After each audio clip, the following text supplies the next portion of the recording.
আমার যে কত ভালো লাগে ছোট্ট ছোট্ট ছেলেরা যখন এসে বলে, হুজুর আমি আপনার ক্লাসের ছাত্র।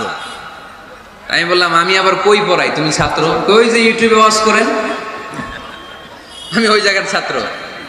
অনেক বোনেরা আমাদেরকে কাগজে লিখে পাঠায়, হুজুর আমি আপনার তাফসির ক্লাসের একজন নিয়মিত ছাত্রী। এয়ারপোর্টে ওই দিন এক ফ্যামিলি দৌড়ে আসছে, বলে হুজুর আমার পুরো ফ্যামিলিটাই আপনার ক্লাসের ছাত্র। আলহামদুলিল্লাহ, আমার জীবন ধন্য, আমার জীবন ধন্য যে আমার কথাগুলোকে লোকজন ক্লাসের মতো মনে করে। এইটাই করা দরকার। বুঝলেন কিনা জিজ্ঞেস করব, উত্তর করবেন। যা বললাম আবার আপনারা শোনাবেন। এক পক্ষের কথা হইলে ঝামেলা আছে না নাই? আমি শুধু বলেই গেলাম, আপনারা শুনলেন, জিমানি আসবে, ঘুম আসবে, শয়তানের গুতা আসবে, ঠিক কিনা? কিন্তু যদি জিজ্ঞেস করি, আওয়াজ করে যদি উত্তর দেন, শয়তানের ওয়াসওয়াসা ঢুকতে পারবে? আর এখানে তো সব ইয়াং, শয়তান আসবে কোত্থেকে? ওদের এক একটা তাকবীর দিলে বঙ্গোপসাগরে যে ইবলিস যেয়ে পড়বে।